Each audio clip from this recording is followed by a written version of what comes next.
Format of formal letter, जोर से बोलो। How to write a formal letter, बोलो। ओके, फॉर्मल लेटर को हम कैसे लिखेंगे, यही हमारा टॉपिक है। सबसे पहले फॉर्मल लेटर में आप क्या लिखोगे, सेंडर्स एड्रेस। क्या लिखोगे, सेंडर्स एड्रेस। जोर से बोलो, सेंडर्स एड्रेस। सेंडर्स का मतलब क्या होता है, जो भेज रहा है, सेंडर जो भेज रहा है लेटर। समझ में आ रही है बात? आप किसी को लेटर भेज रहे हो, you are the sender, you are the sender. और जो इसको ले रहा है, that is known as receiver.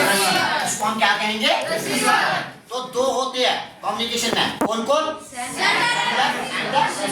Sender कौन होता है, जो लेटर को सेंड करता है। तो दैट मीन्स कि सबसे पहले जब भी आप फॉर्मल लेटर लिखोगे तो आप क्या लिखोगे, अपना एड्रेस, अपना एड्रेस, सेंडर का एड्रेस, कौन लेटर को भेज रहा है, कौन लेटर को भेज रहा है। And the sender's address should not be more than 3 lines. 3 lines में जब सिर्फ सबसे पहले जब आप लेटर को स्टार्ट करने जा रहे हो और आप, ये होता है राइट साइड, ये होता है लेफ्ट साइड। लेफ्ट साइड में आप क्या लिखोगे, यहाँ पे 3 लाइन्स आप लगा लोगे, ऑलरेडी कॉपी पे दी होती है। तो 3 लाइन्स में आप क्या लिखोगे, sender's address, sender's address, sender's address. और ये क्या होना चाहिए, नॉट मोर देन, शाबाश कहो, नॉट मोर देन 3 लाइन्स। तो 3 ही लाइन्स में, 1 2 एंड 3, 3 लाइन्स में नहीं, 4। जब आप चौथी लाइन पे आओगे तो वहीं पे आपका फॉर्मेट जो है वो गलत हो गया। That is not the professional way of writing a letter. Whenever you are going to write the format of the formal letter, whenever you are going to write the formal letter, you have to write your address only in 3 lines, not more than. It is the rule. A rule है उसमें कि letter लिखने में यही, how to write a letter, letter लिखने में यही rule है कि जब भी आप सेंडर्स एड्रेस लिखोगे वो 3 ही लाइन्स में होना चाहिए। 3 ही लाइन्स में, 4 लाइन्स में लिखोगे तो आपके मार्क्स कट होंगे। Are you getting me?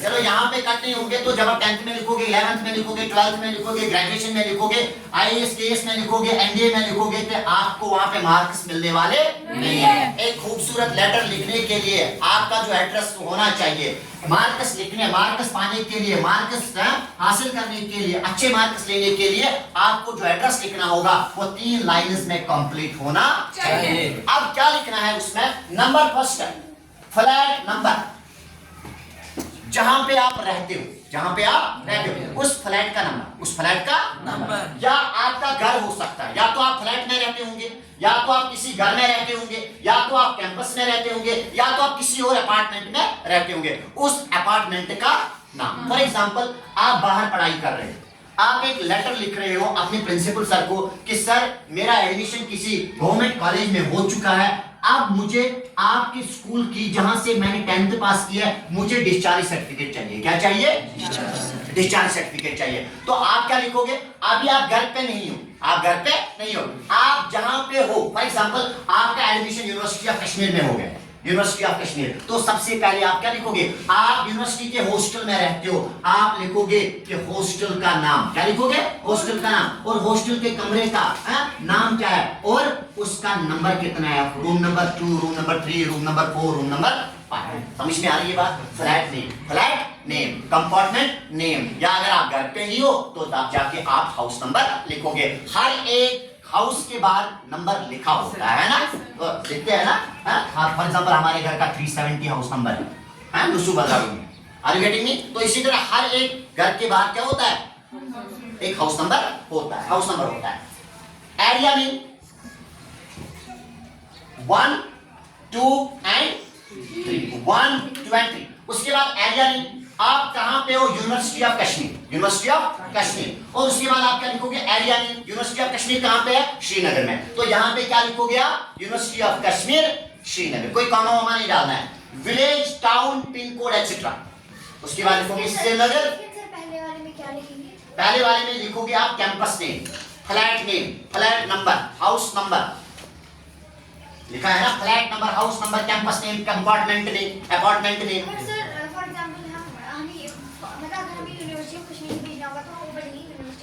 University of Kashmir. हाँ, क्या लिखोगे आप? फॉर एग्जांपल यहाँ आप ऐसा लिखोगे, आप लिखोगे राबिया बसरिया हॉस्टल, राबिया बसरिया हॉस्टल। हाँ, यूनिवर्सिटी ऑफ कश्मीर। उसके बाद एरिया का नाम क्या लिखोगे? श्रीनगर। क्या लिखोगे? सर लेकिन उसके नीचे फिर विलेज टाउन। अभी आप कहाँ पे रहती हो? अभी आप वाईकेपुरा में रहती हो। हाउस नंबर क्या है? किसी का परमानेंट मकान हो सकता है, कोई किराए पे भी होता है। तो अगर आप परमानेंट में रहते हो तो तब जाके हाउस नंबर आप लिखोगे। Are you getting me? या तो आप हाउस का नाम लिखोगे। काम अगर हम रैंडम कुछ भी लिख दें, मतलब फॉर एग्जांपल अभी ले लिए, एज पर रूल आपको लिखना है, आपको फ्लैट नंबर लगाना है, हाउस नंबर। मैं फॉर्मल लेटर की बात कर रहा हूं। अभी आप हाउस नंबर कौन सा है? फॉर एग्जांपल आप लिखोगे हाउस नंबर 02, हाउस नंबर 02, वाईकेपुरा कहां पे है? कुलगाम में। KULGAM कुलगाम, ऐसे लिखोगे आप। सर लेकिन फिर नीचे तो ऑप्शन विलेज टाउन सिटी, ये तो मैं बताऊंगा ना, ये ऑप्शनल है। Village town city pin code. अब क्या लिखा आपने? हाँ, वाईकेपुरा कुलगाम, या एक काम करो, अगर हम ऐसे लिखेंगे मतलब हाउस नंबर एरिया नेम में, क्योंकि वाईकेपुरा में 2 वाईकेपुरा ए वाईकेपुरा, वो डिपेंड करता है आप कहां पे रहती हो, आपकी रेजिडेंस क्या है। फॉर एग्जांपल सर हम वाईकेपुरा बी लिखो, डैश में यहाँ पे वाईकेपुरा बी। नीचे अगर हम विलेज में लिख के वाईकेपुरा, यहाँ पे लिखना है आपको, लास्ट में लाइन में लिखना है। ये तो हो गया ना। For example house name, area name, compartment name. उसके बाद आपने क्या लिखा? हाँ, ये क्या है? दूसरा क्या है? Area name. एरिया कौन सा है? वाईकेपुरा। नंबर 3 क्या है फिर? हाँ, विलेज टाउन सिटी एटसेट्रा, है ना। तो यहाँ पे आप अपने फॉर एग्जांपल आप वाईकेपुरा में किस मोहल्ले में आप रहते हो, है ना, आप लिखोगे कादर मोहल्ला या गौसिया मोहल्ला। सर वो तो एरिया नेम में आना चाहिए। नहीं, उसमें कोई प्रॉब्लम नहीं। देखो मैं नीचे एग्जांपल भी लिखी गई है, देखो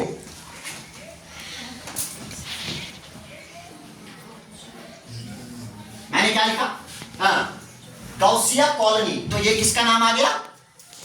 क्या भाई, ये किसका नाम आ गया? हाँ, flat name, house name, campus name, apartment name. Apartment का नाम क्या है? गौसिया कॉलोनी। उसके बाद क्या लिखा मैंने? हाँ, एरिया नेम में क्या आ गया? काजीगुंड के बाद विलेज टाउन सिटी। आप कौन सी सिटी में रहते हो? अनंतनाग में आप रहते हो। उसके बाद आओ pin code pin code optional है। अब जब आप पिन कोड भी लिखना चाहते हो तब जाके आपने यहाँ पे फॉर एग्जांपल यहाँ पे आपने लिखा गौसिया कॉलोनी काजीगुंड अनंतनाग, और यहाँ पे डैश करके क्या करना है? डैश करके बाद आप लिखो अपना पिन कोड 1922221। लिखना चाहते हो तो ठीक है, लेकिन फॉर्मल लेटर में ऑप्शनल है। अगर लिखोगे तो ठीक है, नहीं भी लिखोगे तो उसमें आपके मार्क्स कट नहीं होंगे। Are you getting? Yes sir. Exam में क्या लिखोगे आप? फॉर एग्जांपल एग्जाम में आपने लिखा हाउस नंबर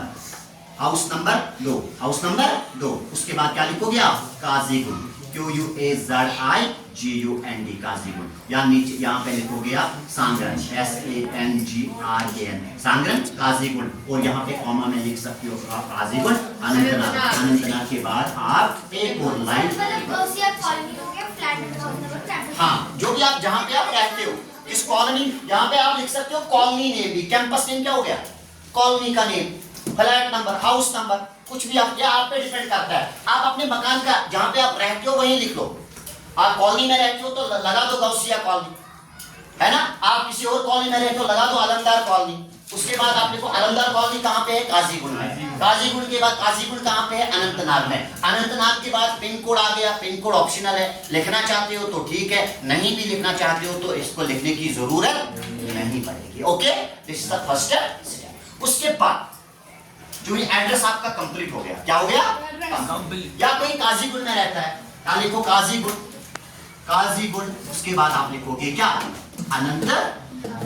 उसके बाद पिन कोड डाल दो या ऊपर हाउस नंबर लगा दो जहां पे आप रहते हो, क्योंकि हर जहां पे आप रहते हो उस कॉलोनी का कोई ना कोई नाम होता है, उस हाउस का कोई ना कोई नाम होता है। ये फॉर्मल लेटर की बात हो गई। अभी आप लिख रहे हो, बहुत सारे बच्चे लिख रहे हैं, टीचर्स दिखा रहे हैं, लेकिन सबसे पहले क्या लिखना है? हाँ, जहां पे आप रहते हो उस एरिया का नाम लिखना है आपको। उसके बाद ये किस एरिया में आता है उस एरिया का नाम लिखना है। Are you getting me? उसके बाद आपका ये किस सिटी में है? सिटी है विलेज हर कोई तो विलेज में नहीं रहता है ना, कोई सिटी में रहता है, कोई किसी कॉलोनी में रहता है। देखो यहाँ पे लिखा है, कोई गांव में रहता है, कोई टाउन में रहता है, कोई सिटी में रहता है। तो सिटी में रहती हो तो सिटी का नाम लिख लो, अगर आप टाउन में रहती हो तो टाउन का नाम लिख लो, अगर आप विलेज में रहती हो तो विलेज का नाम लिख लो। विलेज फॉर एग्जांपल नुसु भद्रागुण, नुसु का भद्रागुण कहाँ पे है? काजीगुण में। काजीगुण के बाद थोड़ा डैश डाल दो, डैश के बाद पिन कोड डाल दो। नहीं भी डालना चाहती हो तो कोई जरूरत नहीं है, कोई फर्क नहीं पड़ेगा। अगर एग्जाम में मतलब एग्जाम में आता है ये, मतलब ये आता है क्या कि मतलब फॉर एग्जांपल आपका नाम टॉम है, तो आप ये भी आता है कि आप कहाँ से, मतलब आप कहाँ से आए हैं, तो आप एग्जामिनेशन हॉल में आपको ऊपर देखना है एग्जामिनेशन हॉल, सेंटर सेट। आप कहाँ से लेटर लिख रहे हो? कहाँ से लिख रहे हो? Examination hall. एग्जाम में ये तो मैं आप जनरली बता रहा हूँ, एग्जामिनेशन हॉल। आप सर फॉर एग्जांपल आप में मतलब वहाँ पे बोलेंगे एग्जामिनेशन हॉल, फिर क्या लिखोगे? आर्मी गुडविल स्कूल गुजर। गुजर के बाद क्या लिखोगे? गुजर किस एरिया में आता है? काजीगुंड एरिया में आता है। तो यहाँ पे 19221। तो सर अगर हमें एग्जाम में आए write a formal letter to the principal of your school, लेकिन वो फिर एप्लीकेशन में जाएगा ना सर, वो तो फिर एप्लीकेशन में उसमें लिखेगा सर, वो लिखेगा वहां पे ये आपको राइट, उसको लिखना ही है। जब मैं फॉर एग्जांपल पेपर में डलवा दूंगा तो वहां पे मुझे लिखना है कि राइट, आपकी लेटर लिखनी है। आप उसको थोड़ी लिखना है write a formal letter, write a informal letter. वो डायरेक्टली लिखेगा राइट ए लेटर। लेटर को आप फिर अगर ये प्रिंसिपल के नाम पे ऑप्शन है तो आप खुद कंसीडर करोगे कि ये फॉर्मल लेटर है। उसके नाम पे वो तो फिर एप्लीकेशन में जाएगा, वो कहां लिखेगा? वही कर, आप जाके टीचर लिखेगा वहां पे एग्जाम, जब वो क्वेश्चन लिखेगा वो लिखेगा राइट एन एप्लीकेशन। एप्लीकेशन में भी आपको लिखना है एग्जामिनेशन हॉल, क्योंकि आप एग्जामिनेशन हॉल से लिख रहे हो। जो मैं अभी तक जो हम पढ़ते आए हैं उसमें तो हम डायरेक्ट लिखते हैं पहले। अभी तक जो आप पढ़ते आए हो ना उसको इग्नोर कर दो, है ना। अभी मैं बता रहा हूं कि इसको अच्छे से सुनिए, समझ रहे हो? Okay. Area name, village, town, यहाँ पे ओब्लिक है। कोई विलेज में रहता है, कोई टाउन में रहता है, कोई सिटी में रहता है, कोई और जगह पे रहता है। Are you getting me? Okay. उसके बाद note, pin code is optional. ये मैंने लिखा यहाँ पे, pin code is optional. Pin code डालना चाहती हो तो ठीक, नहीं डालना चाहती हो तो कोई बात नहीं। एग्जाम्पल कैसे लिखोगे आप? गौसिया कॉलोनी। जब आप एग्जाम में लिखोगे आप क्या लिखोगे? Examination hall. उसके बाद अनंतनाग, मैं यहाँ पे पिन कोड डाल के रखा है। उसके बाद जब आपने 3 लाइन्स में अपना एड्रेस कंप्लीट किया, उसके बाद आप क्या करोगे? Leave a line. Leave a line, leave a line. यहाँ पे भी प्रॉब्लम फेस होगी। एक बच्चे सारा लेफ्ट साइड से है। हाँ, लेफ्ट साइड से, ये पूरा लेफ्ट साइड से लिखना है, राइट साइड तो जाना ही नहीं है आपको। फॉर्मल लेटर में आपको राइट साइड जाना ही नहीं है। ये जो ट्रेडिशनल वे है, ट्रेडिशनल मेथड में हम क्या करते थे? हम यहाँ पे भी लिखते थे, राइट साइड पे भी लिखते थे। लेकिन आप जो मॉडर्न वे है, जो मॉडर्न तरीका जो है, मॉडर्न मेथडोलॉजी जो है, हम पूरी लेटर को कहाँ पे लिखते हैं? पूरे एड्रेस एक्स्ट्रा को कहाँ पे लिखते हैं? कहाँ पे लिखते हैं? लेफ्ट साइड लिखते हैं। ओके। उसके बाद जो ही आपने 3 लाइन्स में अपना एड्रेस कंप्लीट किया, लिखा ना, बुनीगाम काजीगुंड अनंतनाग, बुनीगाम काजीगुंड अनंतनाग, या एग्जामिनेशन आप से लिख रहे हो तो एग्जामिनेशन, उसके बाद एक लाइन छोड़नी है। उसके बाद क्या करना है? अब यहाँ पे बच्चों को प्रॉब्लम आ रही है, सर ने मुझे बताया था कि वहां पे क्या लिखना है? Leave a line. कुछ बच्चे लीव ए लाइन ही लिखते हैं, है ना, LEAV ए लाइन, वो बराबर यही चीज लिखते हैं, leave a line. Leave a line मतलब क्या होता है? लाइन को आपने क्या करना है? छोड़ना है। You have to leave a line. Leave a line मतलब ये 3 लाइन हो गए, उसके बाद यहाँ पे एक और लाइन दी होगी, इस लाइन को लिखना ही नहीं है। इस लाइन पे हमने क्या लिखना ही नहीं है। Okay, leave a line. Leave a line के बाद आपने डेट डालनी है। क्या डालनी है? डेट। कोई कंफ्यूज नहीं हो जाएगा, क्योंकि ये फॉर्मेट जो है न्यू फॉर्मेट है, इसमें कोई परेशानी नहीं है। ये आपको, है ना, आगे तक चलेगा, है ना, इसमें कोई प्रॉब्लम नहीं। Okay, date. अब डेट के 3 फॉर्मेट्स हैं। यहाँ पे भी बच्चे कंफ्यूज हो जाते हैं कि कैसे लिखे सर, डेट कैसे लिखे। या तो आपने लिखना है 26 फरवरी 2024 और 25। Are you getting me? Most acceptable. Exam जब आप देने जा रहे हो तो सबसे पहले इस चीज को याद रखिएगा कि ज्यादातर जो एग्जामिनर जिस चीज को एक्सेप्ट करता है, that is your this date, 26 जनवरी और फरवरी। अभी अप्रैल चल रही है, अप्रैल, है ना, अभी कौन सी डेट है? 18। तो यहाँ पे TH लिखोगे, अप्रैल लिखोगे, अप्रैल के बाद क्या लिखोगे? 2025। तो कोई कॉमा नहीं है यहाँ पे, जिसमें मोस्ट एक्सेप्टेबल लिखा गया है। कहीं पे आपने कॉमा देखा? No sir. है कहीं पे कॉमा? 26 फरवरी 2024, यहाँ पे कॉमा नहीं, यहाँ पे कॉमा नहीं। अभी आप एग्जाम में जाओगे, आपने यही डेट डाल दी, खुद ही कॉमा डाल दी, तो वो तो आपकी गलती है ना। तो दैट मींस कि आपने इस चीज को अच्छे से नहीं लिया। उसके बाद सेकंड में भी आप लिख सकते हो, आप लिख सकते हो अप्रैल 18। अगर आप 260 लिख रहे हो, जहां पे आप 18th 19th 20th लिख रहे हो, तो तब जाके कॉमा डालने की जरूरत नहीं है। यहां पे भी आप कंफ्यूज हो जाओगे। यू हैव द 3 फॉर्मेट्स, तीनों फॉर्मेट आपको एग्जाम्स में चलेंगे, कहीं पे मार्क्स कट नहीं होंगे, कहीं पे मार्क्स कट नहीं होंगे। लेकिन जो मोस्ट एक्सेप्टेबल, जो प्रोफेशनल वे में जो हम डेट लिखते हैं, वो कौन सा डेट है? फर्स्ट डेट जो है, इसको आप लिखने की कोशिश करोगे। तो ऐसे भी आप डेट लिख सकते हो, किसमें? फॉर्मल लेटर में। आपने लिखना है फरवरी, यहाँ पे लिखोगे अप्रैल 18 के बाद क्या करोगे? कॉमा, क्योंकि 18 के बाद आपने टीएच नहीं लिखा है, टीएच के बदले आपको क्या करना है? कॉमा करना है। कॉमा के बाद 2024।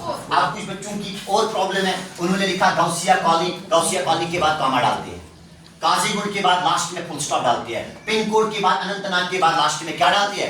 कहीं पे कोई फुल स्टॉप, कहीं पे कोई कॉमा वामा एड्रेस में नहीं करना है। जैसे मैंने बता के रखा है, ऐसा ही आप क्या करोगे। It is the new method, ये न्यू मेथड है, ये कोई पुराना मेथड नहीं है कि अभी भी आप किसी की कॉपी है, किसी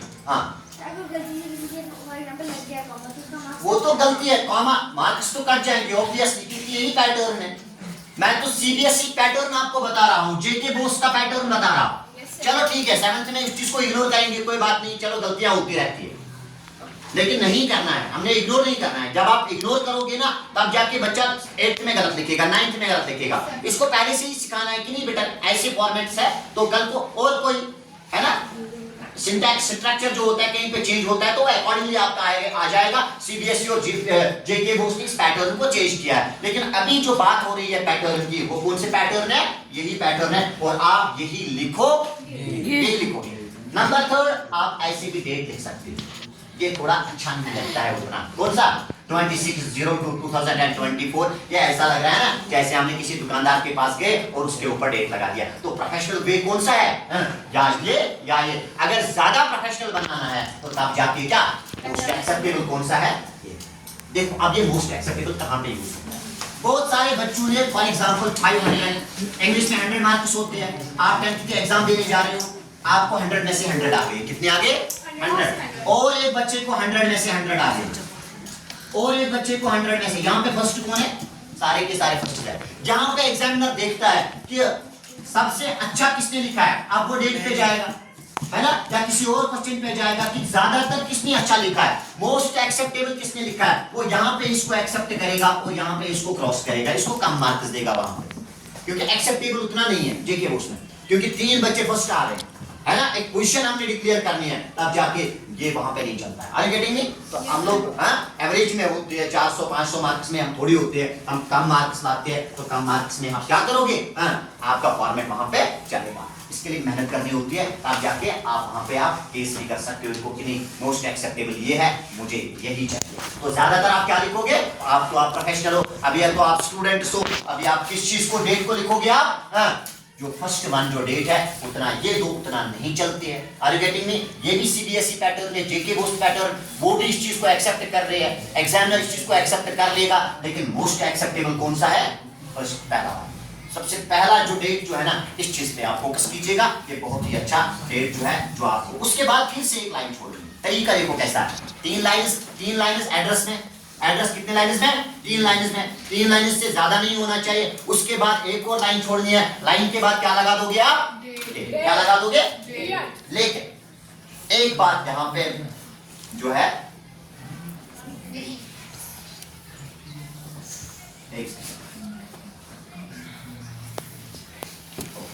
देखो यहाँ पे आप गलती करते हो। अब जब आपने एड्रेस लिखा, एड्रेस के बाद बहुत सारे बच्चे एक लाइन छोड़ दी, ठीक है, प्रॉब्लम तो नहीं। उसके बाद एक लाइन जो ही आपने छोड़ी, आप लिखते हो DAT, डेट के बाद 2 डॉट डालते हो कि नहीं?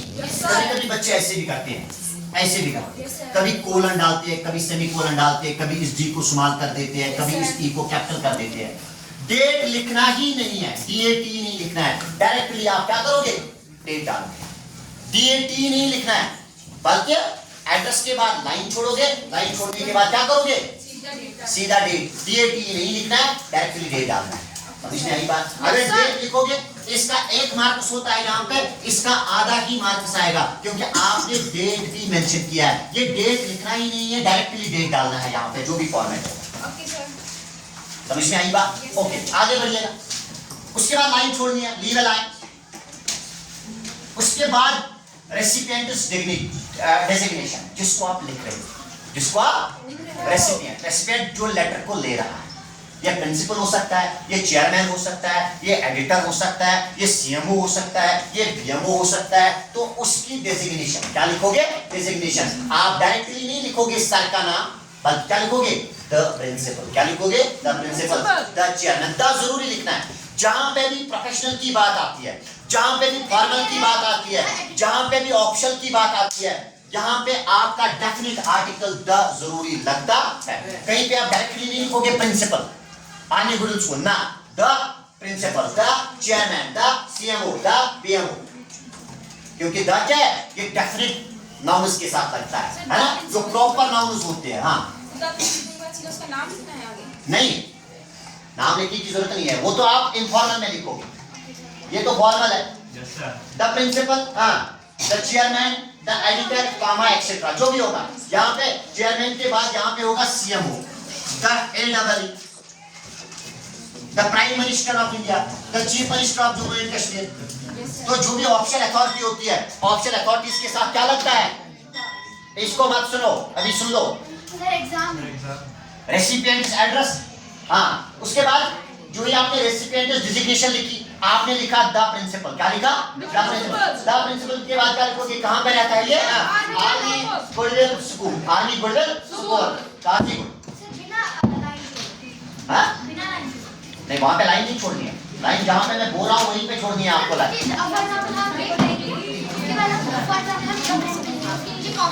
नहीं, कुछ नहीं करना।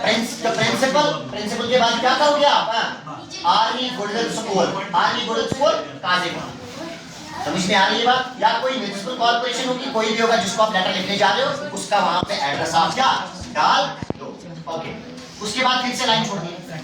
सबसे पहले सेंडर, इधर सुन लो, सबसे पहले सेंडर्स एड्रेस 3 लाइंस में, उसके बाद लाइन छोड़नी है, उसके बाद डेट लिखना है, उसके बाद जिसको आप लिख रहे हो उसकी डेजिग्नेशन वो क्या है, किस पद पे है वो, है ना, क्या कर रहा है वो, मतलब प्रिंसिपल है, चेयरमैन है, BMO है, CMO है, डायरेक्टर है, कमिश्नर सेक्रेटरी है ना, या और कोई लेफ्टिनेंट गवर्नर है, तो इसको आप लिखो। और जहाँ पे वो रहता है उसका एड्रेस नीचे, उसका एड्रेस नीचे। तो जैसे आपने द प्रिंसिपल, हाँ, द प्रिंसिपल, उसके बाद क्या लिखोगे? आर्मी गुडविल स्कूल, और थर्ड लाइन में क्या लिखोगे? Qazigund, army goodwill school. कोई कॉमा नहीं डालना है, काजीगुंड के बाद भी कोई फुल स्टॉप नहीं डालना है, because it's not a complete. फिर नीचे काजी, आगे फॉर एग्जांपल हम लिखेंगे ये तो 3 लाइन में आएगा यहाँ पे। फॉर एग्जांपल पार्टी हाल में है, तो हम प्रिंसिपल कॉर्पोरेशन पार्टी हाल नीचे काजीगुंड। हाँ, नीचे काजीगुंड। तो दैट मींस कि जो डेजिग्नेशन होगी, जिसको आप लेटर लिख रहे हो, उसका एड्रेस भी कितने लाइन में लिखना है? 3 लाइन। प्रिंसिपल 1 लाइन में, आर्मी गुडविल स्कूल दूसरी लाइन में, काजीगुंड तीसरी लाइन में, CMO चीफ मेडिकल ऑफिसर, उसके बाद कहाँ पे रहता है? अनंतनाग में, अनंतनाग में किस जगह? श्रीनगर, जो भी आप लिखना चाहते हो। 3 लाइंस में आपका एड्रेस आना चाहिए। वो समझ हुई हो? ओके। उसके बाद लाइन छोड़नी है, उसके बाद लिखना है सब्जेक्ट। उसके बाद क्या लिखना है? सब्जेक्ट। सब्जेक्ट में आप क्या लिखोगे? लाइन छोड़ने के बाद जो ही आपने 3 लाइंस का एड्रेस लिखा, 3 लाइंस का एड्रेस लिखा, एड्रेस लिखने के बाद आपको क्या करना है? 1 लाइन छोड़नी है। क्या करनी है? 1 लाइन छोड़नी है। लाइन छोड़ने के बाद चुप, लाइन छोड़ने के बाद आप लिखोगे सब्जेक्ट। SUBJECT भी आप लिख सकते हो, आप लिख सकते हो SUB सब्जेक्ट। सब्जेक्ट के बाद आप ऐसा भी कर सकते हो, क्या कोलन। समझ आई बात? समझ में आई बात? Okay, 5 to 6 words. अब सब्जेक्ट लंबा नहीं जाना चाहिए। आपको चाहिए क्या? आपको लीव चाहिए, आपको ATM कार्ड चाहिए, आपको इलेक्ट्रिक वायर घर में खराब हो चुकी है, आप लाइनमैन को लिख रहे हो या किसी एग्जीक्यूटिव इंजीनियर को लिख रहे हो, क्या हमारे घर में मुझे ATM की जरूरत है, मुझे घर में इलेक्ट्रिक वायर को रिपेयर करना है, या मुझे आधार कार्ड चाहिए, या मुझे गोल्डन कार्ड चाहिए, या मुझे पैन कार्ड चाहिए, ये सारी चीजें आप क्या करोगे, मेंशन करोगे। यहाँ पे क्या लिखोगे आप, रिक्वेस्ट फॉर। अगर आपको एटीएम कार्ड चाहिए तो सब्जेक्ट में क्या लिखोगे आप, रिक्वेस्ट फॉर एटीएम कार्ड। इसके बाद आपके घर में लाइन खराब हो चुकी है, आपका ट्रांसफार्मर खराब हो चुका है, आपके घर में ट्रांसमिशन लाइन खराब हो चुकी है, आप क्या लिखोगे, need to repair of electric wire, need to repair of electric transformer, जिसको आप लिखना चाहते हो। या आपको need of Aadhaar card, need of, तो आधार कार्ड, तो वहां पे आप प्रिंसिपल नहीं लिखोगे, वहां पे क्या लिखोगे, to the block development officer. उस टाइम आप वीडियो को लिखोगे ब्लॉक डेवलपमेंट ऑफिसर काजीगुंड, उसके बाद सब्जेक्ट लिखोगे नीड ऑफ आधार कार्ड। देखो बेटा ऐसे कोई नहीं बताएगा, है ना, मैं आपको सारी चीजें जो है इस चीज में बताने की कोशिश कर रहा हूँ। कल को आप लेटर लिखना चाहिए, है ना, आपको लिखनी है लेटर, आपको किसी ऑफिसर के पास जाना है, वहां पे आपकी लेटर जो होनी चाहिए वो प्रोफेशनल, उनको लगना चाहिए कि नहीं किसी टीचर ने उनको बता के रखा है, इनको डॉक्टर साहब ने बता के रखा है कि लेटर को कैसे लिखा जाता है, इनको बताइएगा वहां पे, ऐसा लगना चाहिए कि नहीं ये बच्चा आर्मी स्कूल में संख्या पढ़ता है, वो उसको वहां पे नहीं सर पढ़ा रहा है, ये चीजें लगनी चाहिए इंसान को। कल को आप प्रिंसिपल सर को लिखो, उसको लगना चाहिए कि नहीं सर ने इनको बताया। ऐसे आप, है ना, जो आप सोए रहते हो ऐसे नहीं चलेगा ना, है ना, you have to be very professional. पढ़ने के लिए आप तो पढ़ाई कर लो, अच्छे से सीख लो, जो भी आप चीजें सीख रहे हो अच्छे से सीखो। सर सब्जेक्ट के बाद फुल स्टॉप है, सब्जेक्ट के बाद आप 2 डॉट्स करोगे, ऐसे लिखो SUB सब्जेक्ट। और कोई क्वेश्चन ही नहीं मुझसे पूछता है, सारे पूछो। हाँ, सब्जेक्ट में क्या लिखोगे आप, subject need of Aadhaar card. जरा आपको प्रिंसिपल को लिखनी है, आपको डिस्चार्ज सर्टिफिकेट चाहिए, आप क्या लिखोगे, need of discharge certificate, need of transfer certificate, need of bonafide certificate, जो भी आप लिखना चाहते हो, जो भी आप, इसके बाद रिक्वेस्ट भी लिख सकते हो, वो आप पे डिपेंड करता है। उसके बाद हम फुल स्टॉप डालेंगे या नहीं? नहीं, अभी तक कहीं पे नहीं डाला। कहाँ पे, सब्जेक्ट एड्रेस के बाद कहाँ पे, अब डिपेंड करता है सेंटेंस पे। अगर आपको लग रहा है ना ये कंप्लीट सेंटेंस है, अगर आपको लग रहा है ये कंप्लीट सेंटेंस है, वो फुल स्टॉप कीजिएगा। अगर आप 2-3 वर्ड्स में लिख रहे हो तो तब जाके कॉमा डालने की जरूरत नहीं है। अगर कंप्लीट, क्योंकि कंप्लीट सेंटेंस जो होता है, जिसका एक कंप्लीट सेंस होता है, वहां पे हम फुल स्टॉप डालते हैं। जहां पे आपके एक सेंटेंस कंप्लीट हो जाता है, कंप्लीट सेंटेंस के बाद फुल स्टॉप लगता है, वहां पे पीरियड लगता है, और बाकी कहीं पे नहीं लगता है, क्योंकि एक तो 2-3 वर्ड्स है, 2-3 वर्ड्स इनमें कोई सेंस ही नहीं है, सेंस के बाद आप फुल स्टॉप नहीं डाल सकते हो। कंप्लीट सेंस होना चाहिए, कंप्लीट सेंटेंस होना चाहिए, कंप्लीट सेंटेंस कंप्लीट सेंस के बाद ही फुल स्टॉप लगता है। ओके, आगे बढ़िएगा। उसके बाद फिर से एक लाइन छोड़िए, हमें एग्जाम कुछ नहीं। सर इस क्लास में एग्जाम सर इसी क्लास में जो आप ले रहे हैं। हाँ, किसके पास है, सर के पास वो आ रहे हैं। सब्जेक्ट